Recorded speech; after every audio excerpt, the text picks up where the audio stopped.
So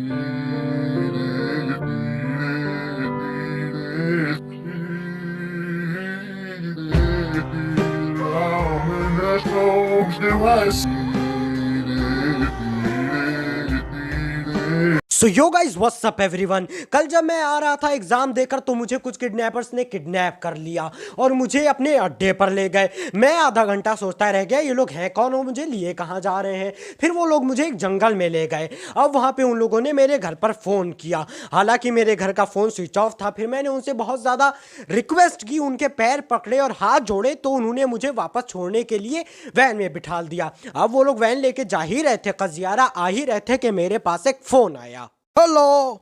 hello. अरे बेटे, तस्वीर इतने बड़े कब से हो गए?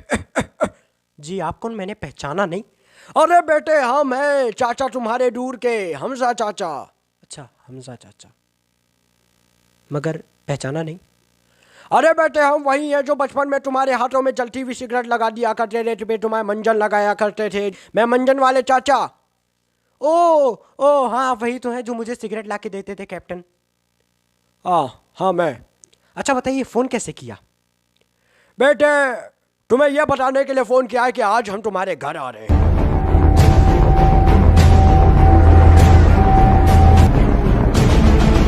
बस फिर क्या था, मुझे हार्ट अटैक छोटा सा आ गया, मेरे दिल के 1000 टुकड़े हो गए और मैंने ड्राइवर की आंखों में देखते हुए प्यार से और धीमे से बोला, चल वापस चल, तुझे तेरी बीवी की कसम, वापस चल, गाड़ी को आगे मत बढ़ा देना, वापस किडनैप कर, नहीं घर नहीं जाना।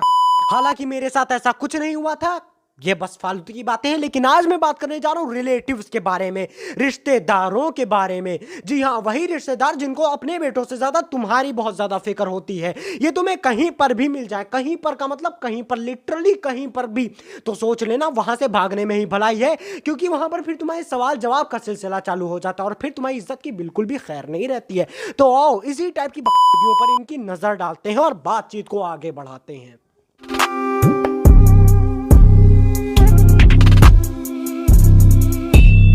आओ सबसे पहले बात कर लेते हैं ज्ञानियों के बारे में।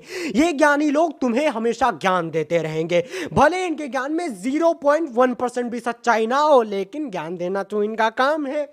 फ्री में ज्ञान बट रहा है, ले लो। If you will study hard, nobody can stop you to achieve your goals. देखो बेटा, पढ़ाई करनी जरूरी है और अगर तुम पढ़ाई करोगे तो एक दिन तुम बहुत ही अच्छे बन जाओगे। देखो क्रिस्टियानो रोनाल्डो को, उसने कितनी पढ़ाई करी, उसको तो पता भी नहीं था कि फुटबॉल होती क्या, लेकिन उसने पढ़ाई करी, आज कितना बड़ा फुटबॉलर है। देखो मुझे कोई शौक नहीं है तुम्हारा ज्ञान पाने के लिए, जाके अपने उस बेटे को ज्ञान दो जो बिगड़ा जा रहा है। खुद का बेटा सिगरेट फूंक के नाले में लुढ़क जाता है, कोई फिक्र नहीं, लेकिन हम यहाँ पढ़ाई नहीं कर रहे तो इनके बहुत चुन्ने काट रहे हैं। खुद का बेटा 4-5 गर्लफ्रेंड्स बना के टहल रहा है तो कोई दिक्कत नहीं, लेकिन हम यहाँ किसी लड़की से हंसकर बात कर लें तो लौंडा बिगड़ गया है, खानदान का नाम डुबोने के चक्कर में है।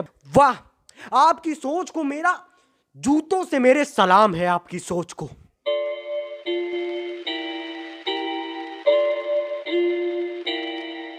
फिर आते हैं किस्से और कहानियां सुनाने वाले लोग। ये हमेशा तुम्हें अपनी ही कहानियां सुनाते रहेंगे। भले बीवी घर में लैम्बोर्गिनी की स्पीड से ताने मारती हो, लेकिन यहाँ पे आके ऐसी एक्टिंग करते हैं, ऐसी स्टोरीज अपनी सुनाते हैं कि पता नहीं जीवन में क्या उखाड़ लिया और पता नहीं कितने अवार्ड्स इन्होंने पा रखे हों। और भले तुमने जिंदगी में अपनी साइकिल चुराई होगी बचपन में, तो हम थोड़ी ना चुराने लगेंगे तुमसे इंस्पायर होगी साइकिल। होगे तुम यार अपने जमाने के आइंस्टाइन, तुम होगे अपने जमाने के शेक्सपियर, मैं हूं अपने जमाने का लूजर।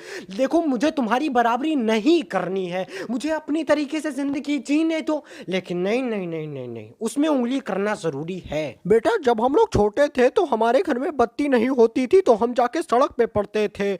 हमारे घर में जब शोर होता था तो हम गाय के तबेले में जाके पढ़ा करते थे।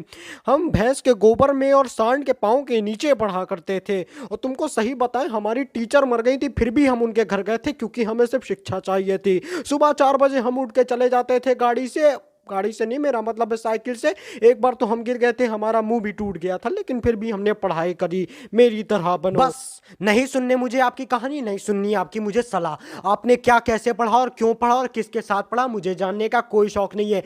मेरे ऊपर बस एक एहसान करिए कि ये कहानी ना सुनाने की जगह पे मुझे आप ये बता दीजिए कि आप जा कब रहे हैं।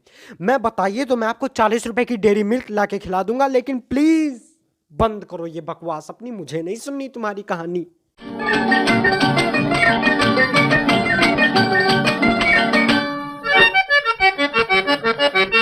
ये लोग तो फिर भी अपनी जगह पर कहीं ना कहीं सही होते हैं, लेकिन अभी नहीं इनकी कैटेगरी खत्म होती है। इनसे भी ज्यादा बुरी कैटेगरी वाले लोग तो वो होते हैं जो तुमसे सवाल जवाब करना शुरू करते हैं, दी इंटरव्यूअर। जी हाँ, ये वही लोग होते हैं जिनके सामने जब तुम जाके बैठ जाते हो और जब ये बातें करना शुरू करते हैं तो तुम्हारे मन से यही आवाज निकलती है, क्यों, आखिर क्यों मैं इनके सामने आकर बैठ गया। देखो मैं सही बता रहा हूं यार, इनके जो सवाल होते हैं ना, इससे बेहतर है कि मैं जाके एग्जाम्स दे दूं, उसमें फेल हो जाऊं, 0 नंबर ले आऊं, तो इतना दुख नहीं होता जितना इनके सवाल सुन के दुख होता है। अच्छा बेटा ये बताओ कि अभी जो तुम्हारे आखिरी एग्जाम्स हुए थे उसमें तुम्हारे कितने मार्क्स आए, 98% आए या 99% आए? अच्छा यही बता दो कि ये जो तुम्हारे घर में सिलेंडर रखा है उसका आविष्कार किसने किया था, वो भी नहीं पता। तो ये बताओ कि तुम्हारे दादा के नाना के परदादा के दादा का क्या नाम था। ये बताओ कि तुम्हें मैथ्स में ज्यादा इंटरेस्ट है या फिर साइंस में ज्यादा इंटरेस्ट है। मैं तुमको सही बता रहा हूँ, इतने क्वेश्चंस तो एग्जाम्स में भी नहीं आते जितना ये पूछ लेता है। अरे पूछ के जाओगे कहाँ, जाके अपने बेटे का ख्याल रखो, बेचारा रो रहा है कि मेरा बाप खो गया। और अगर गलती से भी ये रिश्तेदार अगर तुम्हारे एग्जाम्स में आ जाते हैं तब तो क्या ही कहना यार, बस मजे ही मजे हैं। एक बात बता रहे, ज्यादा खुश मत हो। अगर तुम्हारे साथ ये गलती से भी हो जाता है ना तो बेटा सोच लेना, ऊपर वाला तुमसे बहुत ही तेजी से नाराज है। तुमने जिंदगी का सबसे बड़ा कोई पाप करके रख दिया है, इसी वजह से तुम्हें ये सजा मिलने वाली है। अब मुझे ये नहीं पता कि वो कौन से माँ बाप होते हैं जो अपने बच्चे के ये कहने पर कि आज मेरे सर में दर्द हो रहा है, मैं स्कूल नहीं जा पाऊंगा, वो फौरन ये कहते, क्या बेटा तुम्हारे सर में दर्द हो रहा है, you need a doctor, I have to call a doctor, please call the doctor, मेरे बेटे की तबीयत खराब हो रही है। ना ना ना ना ना, अगर हम अपने माँ बाप से कह देना कि अम्मा हमारे सर में दर्द हो रहा है, आज हम स्कूल नहीं जाएंगे, तो नहीं बेटा, जूते चप्पल डंडे लाठी सब कुछ चल जाता है, लेकिन मेरी बात 1% नहीं मानी जाती है। मुझसे ज्यादा बातें तो उन रिश्तेदारों की मानी जाती हैं जो कभी दिखते भी नहीं है, मैं तो उनको पहचानता तक नहीं कि मेरे रिश्तेदार भी हैं। मतलब अगर वो कह देंगे मेरे माँ बाप से कि अपने बेटे को आधा जमीन में गाड़ दीजिए तो वो सुधर जाएगा, वो सही में गाड़ भी देंगे। यार मतलब बच्चा हूं, थोड़ा तो रहम कर लो। ऐसा लगता है कि मैं पैदा ही लोहे का हुआ था। लड़का हूं इसका मतलब ये थोड़ी ना कि कुछ भी करोगे। तो इस वीडियो को चलो यहीं तक रखते हैं, और वीडियो को खत्म करते हुए मैं तुमसे एक रिक्वेस्ट करना चाह रहा हूं। अगर वीडियो पसंद आई है तो लाइक करो, नहीं पसंद आई है डिसलाइक करो, और अगर कोई गाली देनी है तो कमेंट सेक्शन खुला है, तुम्हारा कमेंट डिलीट नहीं होगा और मैं उसको खुशी खुशी पढ़ लूंगा, कोई दिक्कत की बात नहीं है। लेकिन अगर पसंद आई है तो शेयर करो। अगर सब्सक्राइब नहीं किया क्या कर रहे हो यार, सब्सक्राइब करके जाओ, बस 40 ही सब्सक्राइबर्स बढ़वाने बस, और शेयर कर दो यार बस। नहीं समझते सबर लगता है अकेला, तब भूलो ना क्या क्या तुमने झेला, क्योंकि आता है अंधेरा ताकि आ सके सवेरा। पकड़ो मेरा हाथ, कूदो तुम ऊंचाई से, जाएंगे नीचे नहीं और भी ऊंचाई पे, जहां पे जीत की पुकार